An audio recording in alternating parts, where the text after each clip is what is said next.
Hello ladies and gentlemen, and welcome to a brand new FIFA 13 video. Today I've got a Manchester United versus Atlético Madrid, and you guys chose this game actually. I put it up on Facebook earlier. I put up a poll asking would you like to see Manchester United versus Atlético, which obviously won. Also, the other teams were Brazil versus France and Italy versus Spain. So, you know, if you guys want to vote on what you guys would like to see tomorrow, I'll put up a poll tomorrow morning, and you guys can leave your vote, I suppose, more than anything, and just it kind of creates more viewer interaction, and I like doing that, getting you guys to choose what you'd like to see, because at the end of the day these videos are for you guys. You know, I played the game, but I really want to show you guys what FIFA 13 is all about and what I think to the game. And today I've got Manchester United versus Atlético Madrid. It's sweet the floor as far as on the poll goes. You know, there were so many more votes for Manchester United, but here, I've shown you guys the team management. I always like to show you guys the team management. I know the player ratings aren't final, although it is important to let you guys know, you know, some of the ratings, even though, like I said, they aren't final, they will be close enough. A few stats might be changed, but they are close enough. So here we have 89 rated Wayne Rooney. Obviously, you have RVP in the team as well. So those are two very powerhouse-like players. You know, really good shot, really good finishing, those sort of players. And that came actually more than an issue, more than anything. How was I going to get 89 rated Wayne Rooney and 88 rated RVP into the team and still have the ability to, you know, have that little bit more pace in the team, as well as being able to put goals in the back of the net, because at the end of the day, that's how you win these games. So I ended up going with an RVP and Hernandez, or RVP and Welbeck combination. I found those players much better than having both RVP and Rooney on at the same time. Now, don't get me wrong, guys. If I could get both of those players on and play really well, I absolutely would.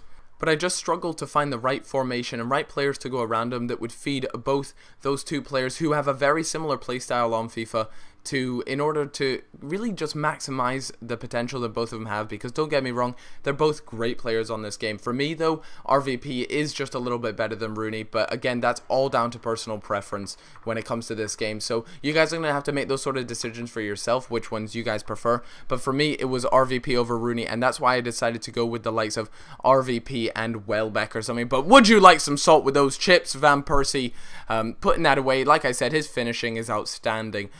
And him and Falcao, who happens to be on the other team actually, are two of the best finishers that I played with on FIFA 13. You guys obviously have to make all your own decisions when you guys get your hands on the game, which you can actually get them on with the early release. The demo comes out on the 11th, which is really cool. So you guys will be able to play with a few of the teams. I don't think you get access to Manchester United, I think, but I don't think you have access to Atlético Madrid. So you'll be able to make up your mind what you think to RVP and Rooney, but Falcao, you're going to have to try out for yourself when you get the early release, if you decide to.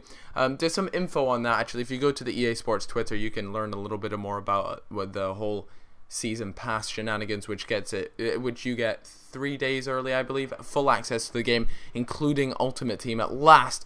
And, you know, last time they didn't have it where they had it where you couldn't access Ultimate Team.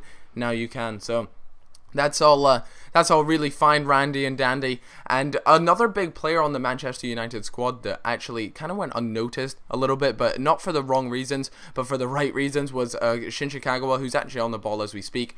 And he is awesome in this game. I really enjoy using him. He's really nifty. He kind of reminds me a lot of a David Silva in this game, which kind of leads me on to my next topic, or not topic, but next statement, is that I find Manchester City a better team on this game. Don't go crazy, Manchester United fans, but for some reason Manchester United just have incredibly high rated players. You know, got likes of Kompany, Yaya Toure, David Silva, Tevez, Aguero, Balotelli. All those players attacking wise are just incredible. You guys will love to use them. They're a very powerful side, I suppose is the word.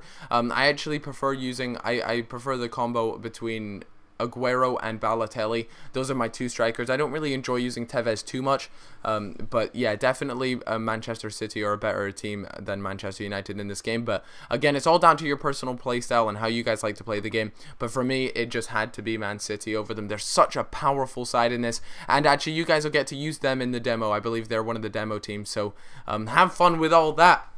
Atletico Madrid, very, very solid team. Again, they kind of remind me of Porto. They're a fun team to use. They're a good team to use, but they're not a team that I'd go to if I want to win games. You obviously, I said you had Falcao in there, who's their best player by quite a bit.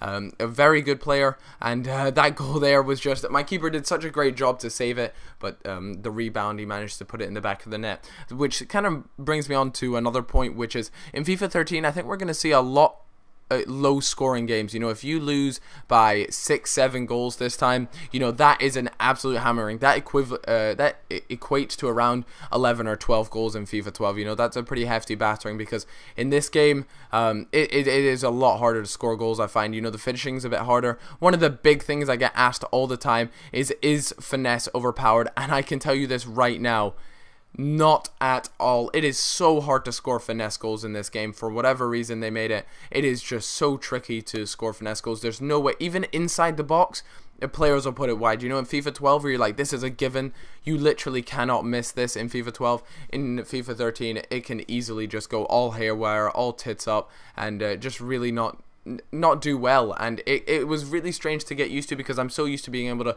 put in those sweaty little finesse goals, but now I've had to change it up, and a lot more power shots are coming from me. But click on the screen for more FIFA 13 gameplay and subscribe, and you know, if you guys could leave a like, that would be immense. Obviously my Twitter and Facebook are down in the description, and I'll catch you guys all later. Bye bye.